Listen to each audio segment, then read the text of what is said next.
Selamat sore Tribunor, senang sekali saya Mesya Marsabesi bisa menyapa Anda kembali di Tribun Ambon hari ini edisi 26 Agustus 2026. Di mana sejumlah informasi terbaru dari Kota Ambon dan sekitarnya akan kami hadirkan untuk Anda. Kita mulai dengan berita pertama. Tagih janji pemerintah warga cor beton badan jalan Arbes Ahuru.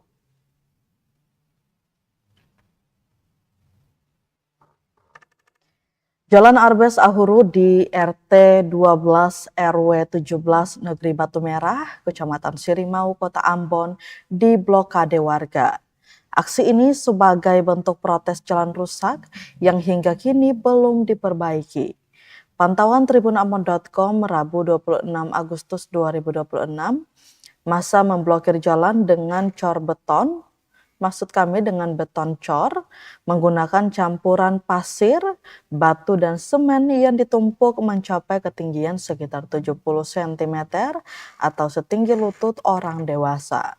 2 lembar spanduk juga dibentangkan di badan jalan. Akibat aksi ini, akses terputus total. Pengendara baik roda 2 maupun roda 4 tak bisa melewati jalan ini dan memilih memutar balik kendaraan. Aparat kepolisian juga terlihat mengamankan jalannya aksi protes ini. Koordinator aksi Hussein Latukonsina mengatakan aksi blokade tidak akan dibuka hingga ada tanggapan pemerintah. Dijelaskannya janji pembenahan sudah sejak 2024 lalu dan hingga saat ini belum terrealisasi. Padahal kerusakan jalan kerap menyebabkan kecelakaan lalu lintas.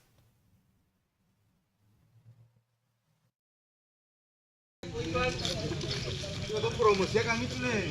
Biar kelihatan tembok beton yang itu tuh.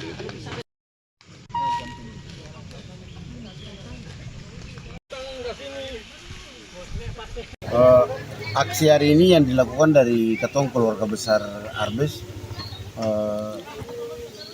pertama-tama ketong menuntut hak pengguna jalan ketong, bahwa pemerintah sudah menjanjikan perbaikan jalan ini dari tahun 2024 sampai sudah 2026 ini jalan ini tak kunjung jadi diperbaiki.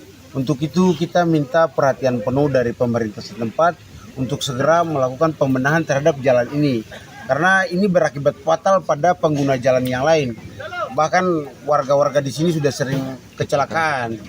Untuk itu kita minta atensi penuh dari pemerintah untuk segera membenahi jalan ini. Segera, kalau enggak kita blokir ini jalan. Kita blokir, kalau pemerintah nggak datang kita blokir jalan ini. Sampai waktu yang tidak bisa. Ya.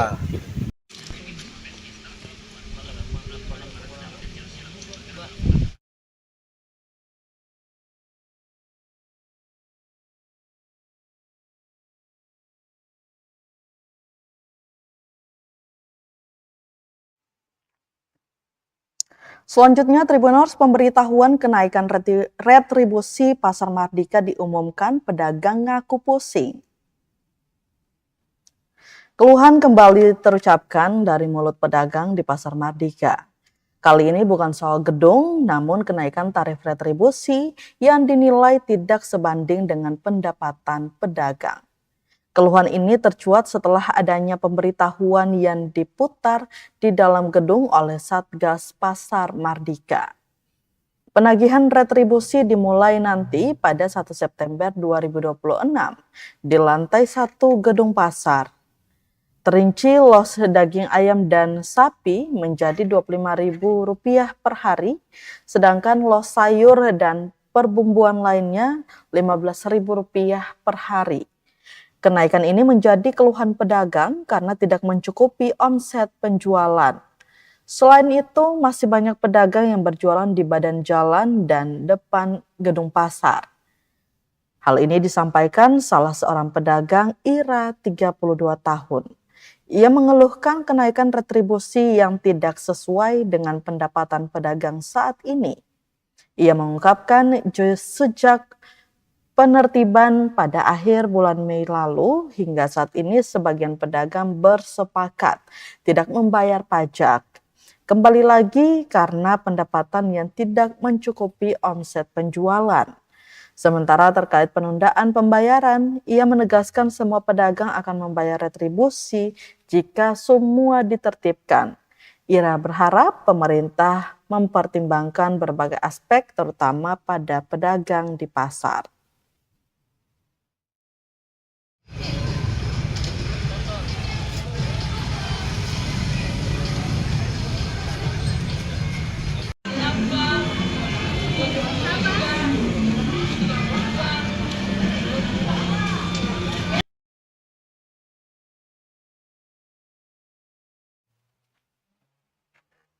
Kita beralih ke berita lainnya, Tribuners, tinjau lokasi kebakaran di Seram Utara Barat, masyarakat diminta tak buka lahan dengan cara membakar. Masyarakat di wilayah Kecamatan Seram Utara Barat, Kabupaten Maluku Tengah berhari-hari berjibaku memadamkan kebakaran lahan dan hutan atau karhutla di lahan mereka. Mereka swadaya membawa air seadanya untuk memadamkan si jago merah yang kian mengamuk. Insiden yang telah berlangsung beberapa hari belakangan akhirnya direspon oleh pemerintah. Tepat Senin 24 Agustus 2026, sejumlah pihak telah meninjau lokasi kebakaran di wilayah SP2 Kecamatan Seram Utara Barat.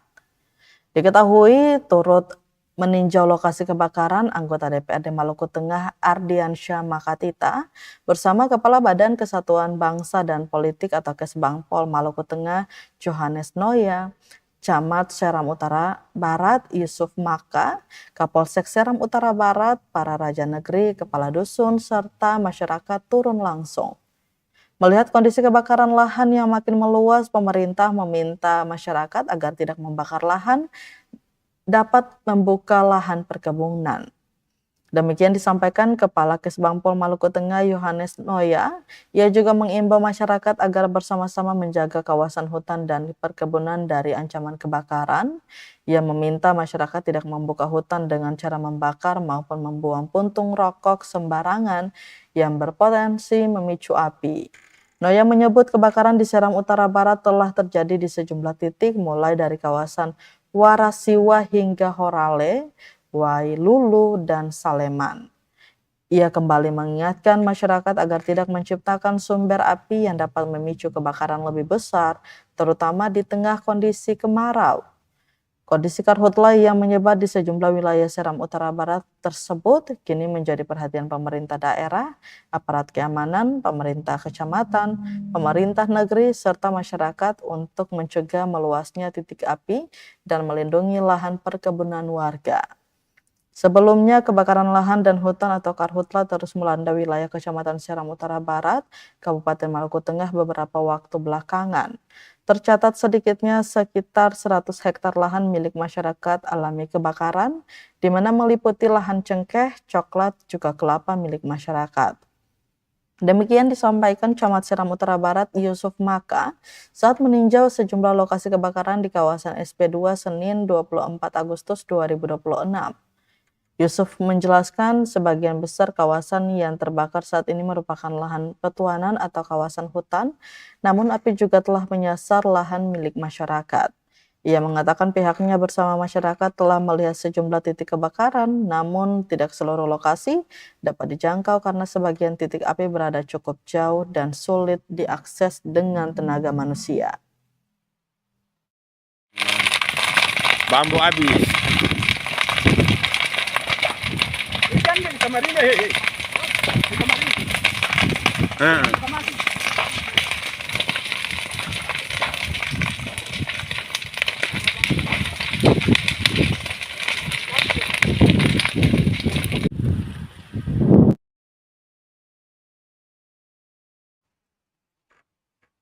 Berita terakhir, Tribuners, 250 personil disiagakan Korem 151 Binaya uji kesiapan hadapi bencana di Malteng. Korem 151 Binaya menggelar apel gelar pasukan dalam rangka latihan lapangan Satgas Penanggulangan Reaksi Cepat Penanggulangan Bencana atau PRCPB tahun anggaran 2026. Sekitar 250 personil akan mengikuti latihan terdiri atas komandan dan staf Korem 151 Binaya serta personil Satgas PRCPB. Berpusat di lapangan Nusantara, Kota Masohi, Senin 24 Agustus 2026, Korem 151 Binaya gelar apel pasukan. Apel tersebut melibatkan unsur TNI, Polri, BMKG, Basarnas, serta instansi terkait sebagai bagian dari upaya memperkuat kesiapsiagaan menghadapi potensi bencana di wilayah Maluku. Dalam amanat Pangdam 15 Patimura Majen TNI Dodi Triwinarto yang dibacakan Irdam 15 Patimura, Brigjen TNI Muhammad Ali, Pangdam meminta peserta menguasai seluruh tahapan latihan, mulai dari persiapan operasi tangkap darurat, pelaksanaan operasi hingga pengakhiran operasi. Ia juga menekankan pentingnya efektivitas komando, kendali, komunikasi, komputerisasi, dan informasi atau K4I. Dalam setiap tahapan operasi, Pangdam menyampaikan latihan tersebut bertujuan meningkatkan kesiapsiagaan operasional, kemampuan komando dan pengendalian, keterampilan teknis, serta koordinasi lintas sektor dalam menghadapi bencana. Dengan latihan itu, Korem 151 Binaya diharapkan mampu memberikan respons yang cepat, tepat, terukur, dan humanis ketika menghadapi kondisi darurat di wilayah Maluku. Ditambahkan latihan tersebut bertujuan menguji kesiapan operasional Korem 151 Binaya dalam menghadapi bencana alam. Ia menegaskan Korem sebagai komando kewilayahan harus memiliki kemampuan deteksi dini, kesiapsiagaan, serta kemampuan bergerak cepat dan tepat ketika menghadapi berbagai ancaman termasuk bencana alam. Menurutnya kemampuan tersebut tidak dapat dibangun secara instan. Karena itu latihan harus berlangsung secara terencana, terukur, realistis, dan berkesinambungan. Pangdam juga mengingatkan karakter geografis Maluku sebagai wilayah kepulauan dengan akses antar wilayah yang terbatas membuat penanganan bencana membutuhkan kesiapan dan koordinasi lintas sektor.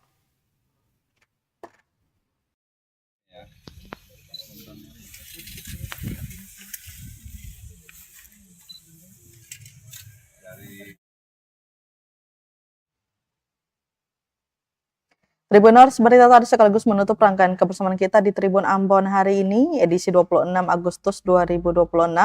Mewakili seluruh kru yang bertugas, saya Mesya Marsabesi pamit undur diri. Selamat sore dan sampai jumpa. Amato. Download Tribun X sekarang. Menghadirkan lokal menjadi Indonesia.